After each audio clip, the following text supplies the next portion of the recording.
just a little bit about me. I've been in the restaurant business for about 25 years. I own a restaurant with my family. We still do. It's in Providence. Everyone wants to go there, let me know. What restaurant? A place called Pizzico, Ristorante Pizzico, on the east On on the east side of Providence. It's on Oak Street. But basically, the idea is stuff that you can do at home that's kind of like you're cooking in a restaurant. A lot of these dishes are, and I put them in Italian names, but a lot of them are the names that we have on our menu at the restaurant. So things that I'm used to making. But zuppa di campo, basically campo meaning a compilation of the end of the week, in Italy at the end of the week, whatever you got left over, vegetables, this and that, they'll make for the Sunday soup. And here what we have is this puree of soup, which what you would use in a restaurant is so easy to use. Because we'll take a hot pan, we'll throw it in there, we'll add a little chicken broth or beef broth or whatever kind of stock you want to use.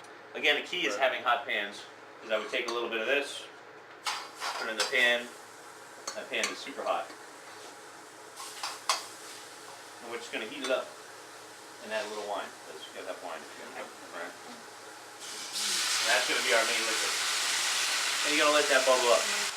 I made a tomato sauce earlier today. Now you can use your favorite canned tomato sauce. You can use whatever you want to do it, just to give it that color and to give it a little flavor. And then you add your broth. What I did was I made a stock out of vegetable, chicken, and beef.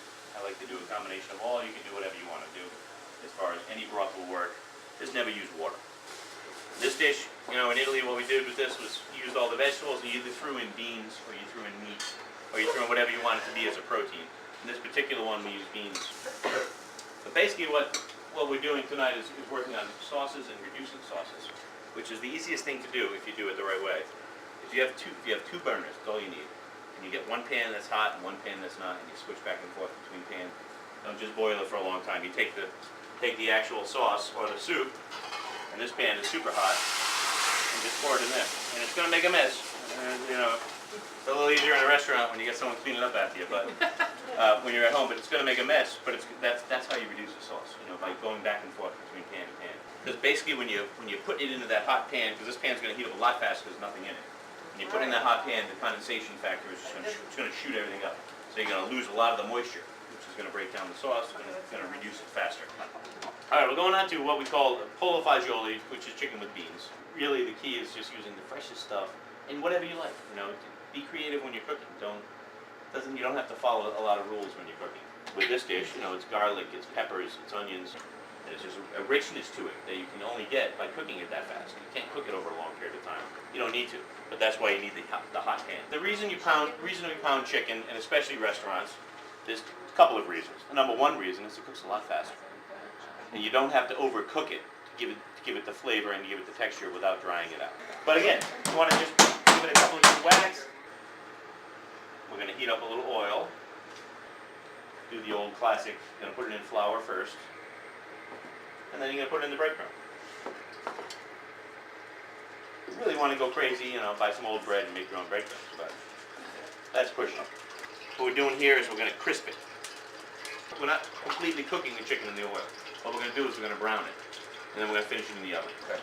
But basically, again, you want to just get it so there's a little bit of crisp on the edges. If you're going to wait and you weren't going to use it right away, you want to put it with some paper towel and drain it and let it sit for a little while. So then we're going to make the sauce for this chicken.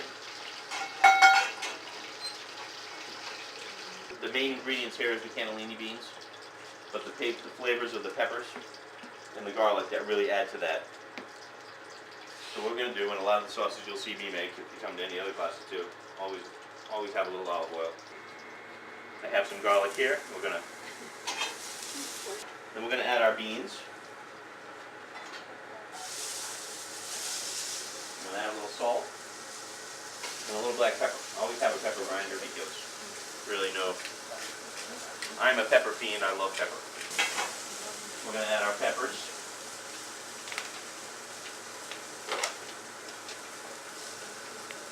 This is my little kind of the secret ingredient that we use, but not really. It's just an herb blend. It's basically sage, thyme, and rosemary chopped up. This is our stock that I made yesterday, which is a little bit of beef, chicken, and vegetable stock. And same thing with tomato sauce. Use your favorite jarred stuff, but make it your own. Add a little garlic to it if you want. Add a little. I made this myself, but if you want to use a jarred sauce, you buy a basic sauce and make it your own.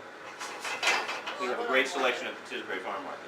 I'm going to throw a little basil on the top. I'm going to put my herb in there. You can see the sauce, the basis to the sauce is kind of it's very, very watery, you know, very thin, very watery.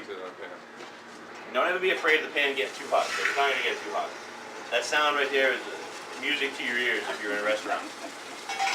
Because it means that sauce is going to start reducing fast. 2 or 3 times like that, and this sauce is going to be the consistency we want it at. Which is going to be a nice thickness to it. Not thick like a heavy tomato sauce, but thick enough where it's not going to roll around the plate. But again, it only takes a minute for each pan to get to that point. But this sauce right here, when you put this over the chicken, what we're going to do is we're going to take that chicken later, we're going to finish it off the oven, we're going to slice the chicken, and we're going to put it on a plate, and then you're going to pour this sauce over the top. And that's going to be that's your dish. Now the last ingredient is fresh mozzarella. But it goes in at the last second. It goes in about maybe 45 to 60 seconds before you're ready to put it on your dish. By the time it gets in front of you, it's stringy and it's falling apart a little bit. So here's your veal. Now what I did with the veal, I pounded this already. Veal is a great cut of meat, but can be very tough if it's not handled properly or cooked properly. I'm just going to dredge it in some flour, and then we're going to fry it. You know, the key to this sauce, again, brandy, the Dijon mustard, two things that really go well together. Now, I'm going to put the mustard. I put the mustard in first, and then we're going to add the drier ingredients before we add the liquor, because the liquor is going to flame up and really kind of bring all the ingredients together. So I'm going to add a few pine nuts, and we're going to do some sun-dried tomatoes, and we're going to do shiitake mushrooms. The flavor is so intense, you don't need a lot. Okay? Before we blow anyone's mind, we're going to go ahead and cause a little fire. All right.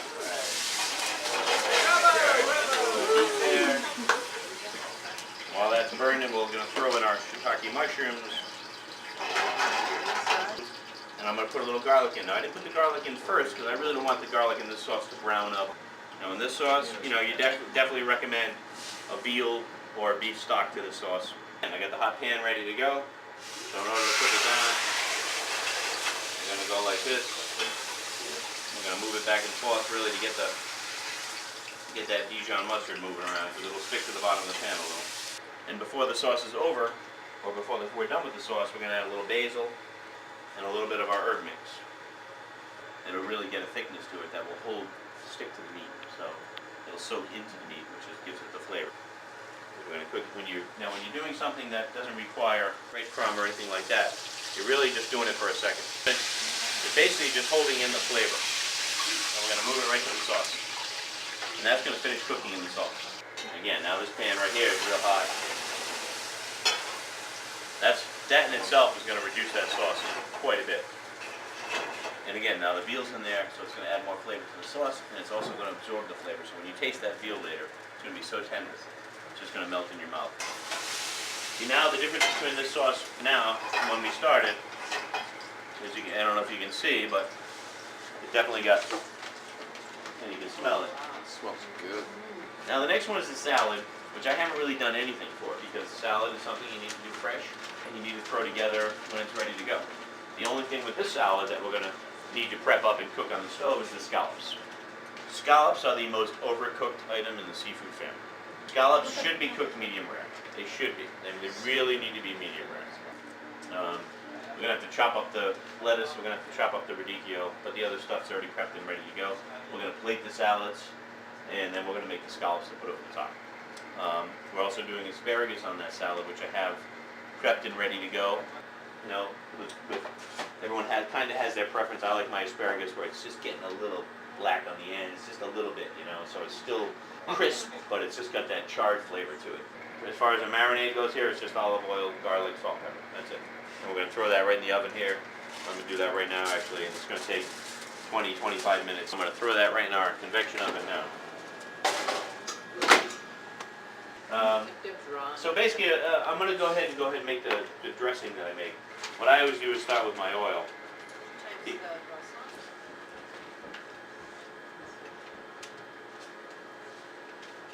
What I'm going to do is, generally I'll put the olive oil in and then put the balsamic in to try to make it about halfway, but of course it's hard to determine because it's going to rise.